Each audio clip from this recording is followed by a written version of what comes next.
Assalamu alaikum, sunana Hisar Idi. Kamar yadda kuka sani a cikin wannan channel taku mai albarka Adon Zamani TV. Channel ce wadda za tana kawo muku abubuwa na fasaha da dabaru na zamani technology. A cikin darasin namu na mun tawo muku da wani muhimmin zance da mutane ke ta yayaɗawa a kwana-kwanan nan tun farkon lokacin yankewar Facebook da WhatsApp da Instagram. Amma yanzu za ku ji gaskiyar zance. Amma ina roƙonku in yanzu ne farkon zuwanku wannan channel taku mai albarka, ku daure ku danna mana subscribe, ku danna ƙararrawa ta yanda za ku kasance da mu a kowane lokaci, ku danna lakin. To, maganar da kenan a kan jita-jitar da mutane suke ta yi suna ta haɗa bokal a tura mu wancan a tura mu wancan. To ni da kan kaina labarin wasu suna faɗa mani shi ban tabbatar da shi ba sai da bokal aka turo mani zance akan hakanan.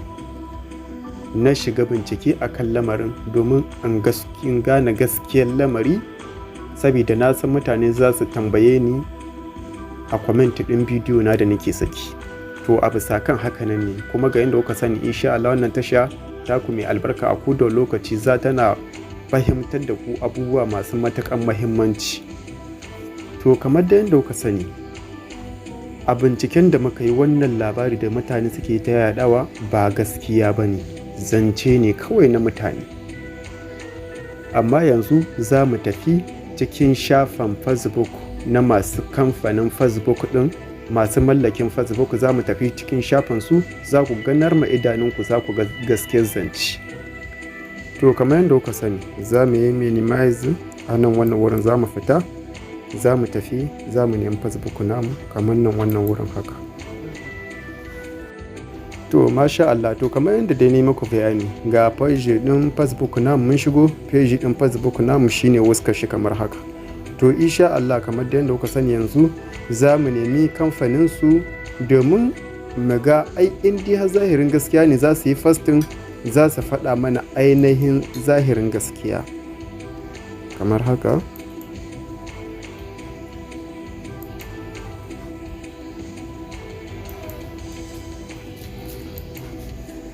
Yawa, to masha Allah.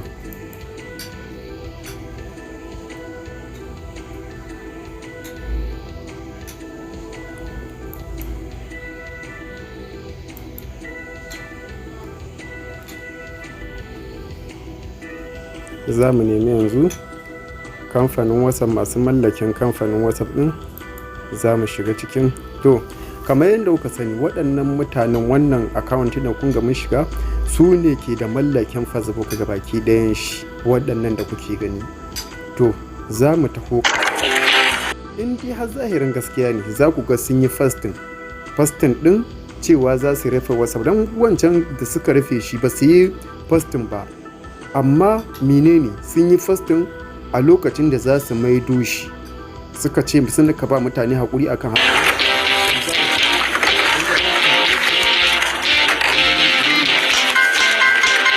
Wanda fasting ɗinsu na kwana 7 ga wannan watan, kun ga fasting ɗinsu na kwana 6 ga wannan watan, za ku ga ba labarin bane ba. Kun ga fasting ɗinsu na kwana 5 ga wannan watan, kun ga fasting ɗinsu. To ga na 4 ga wannan watan, lokacin da aka ɗauki Instagram da Facebook, kun ga fasting ɗin da sun yi.